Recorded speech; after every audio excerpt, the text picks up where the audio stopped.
Renungan kita satu hari satu pasal dari kitab Pengkhotbah. Hari ini Pengkhotbah pasal 11 ayat 9 sampai 10 dan Pengkhotbah pasal 12 ayat 1 sampai yang ke-8. Dua bagian Pengkhotbah yang saya gabung jadi satu. Diberi judul atau saya memberi judul nasihat untuk kaum muda, dan memang kedua bagian ini sulit dipisahkan satu sama lain karena kait mengait. Bagian ini menunjukkan bahwa ada satu seruan agar kaum muda bukan sekedar bersukaria, bersukacita di dalam kemudaan mereka, gembira dan menikmati kemudaannya dan bersenang-senang, bersukacita. Namun harus diingat bahwa jika mereka lakukan semuanya itu, keinginan mata, keinginan hati, atau melakukan segala sesuatu sesuai dengan semangat kemudaannya, semangat masa mudanya, maka mereka akan menghadapi teguran Tuhan, mereka akan menghadapi penghukuman jika mereka melupakan Allah, melupakan Tuhan. Sehingga dalam bagian lain, bagian berikut dalam pasal 12 menunjukkan bahwa ingat penciptamu pada masa mudamu.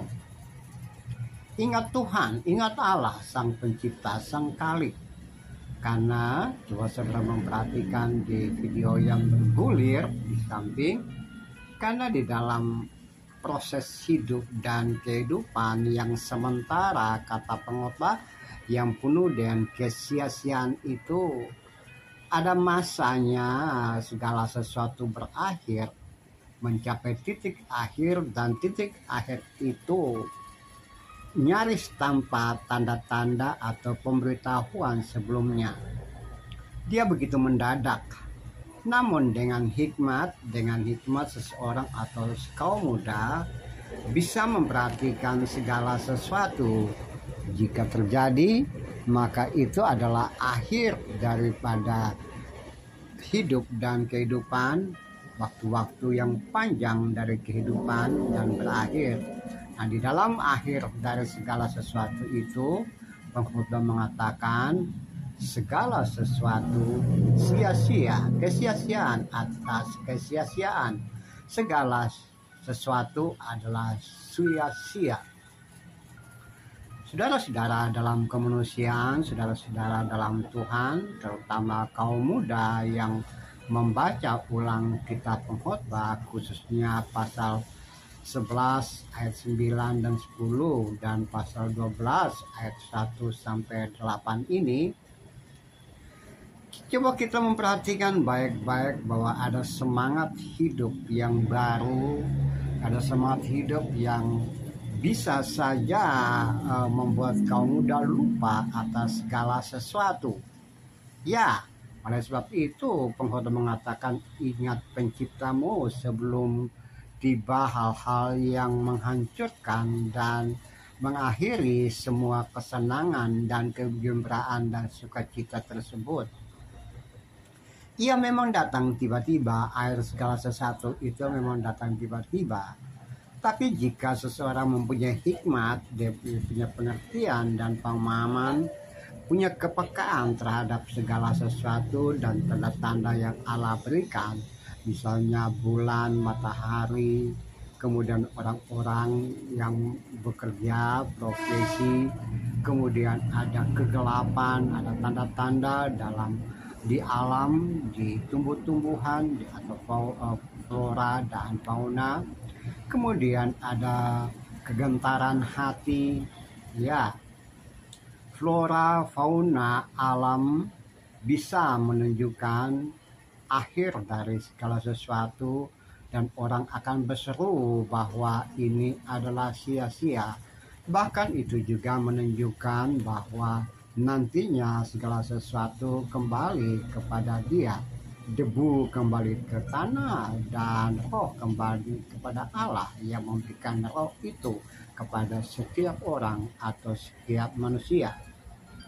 Jadi saudara-saudaraku yang terkasih, kaum muda yang saya kasihi, kita boleh saja menikmati hidup dan kehidupan sesuai dengan kemampuan yang ada pada kita, sesuai dengan talenta yang telah Ia berikan kepada kita, sesuai dengan berkat Tuhan yang telah Ia berikan kepada kita, dan mungkin juga melalui orang tua. Atau kita bisa saja melakukan banyak hal dengan semangat kemudaan kita, bersukacita apa saja, atau melakukan banyak hal dalam hidup dan kehidupan. Boleh, silakan, dan wajib kita lakukan itu sebagai semangat yang harus kita kerjakan dalam kehidupan, sebagai waktu-waktu atau hari-hari menikmati kehidupan. Kita boleh saja, namun di balik semuanya itu, pengkhotbah mengatakan ingat penciptamu, ingat Tuhanmu, ingat Allahmu. Nah, ini yang seringkali terjadi. Orang menikmati hidup dan kehidupan dengan sukacita dan bebas, tapi dia lupa sang penciptanya, dia lupa Tuhan. Apalagi lupa sesama manusia dalam kemanusiaan. Tidak melupakan Tuhan, dimaknai juga bahwa kita melakukan banyak hal untuk sesama dalam kemanusiaan, orang-orang di sekitar kita, mereka yang tertindas, mereka yang terlupakan, mereka yang tidak diperhitungkan. Itulah contoh.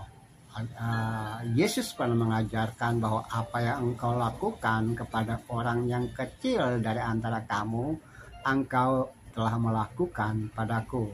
Kita melakukan hal-hal yang luar biasa untuk Tuhan, tidak berarti kita lakukan dan minta Tuhan lihat, tapi kita lakukan semuanya itu kepada sesama manusia. Dan Yesus mengatakan bahwa itulah engkau lakukan terhadap aku.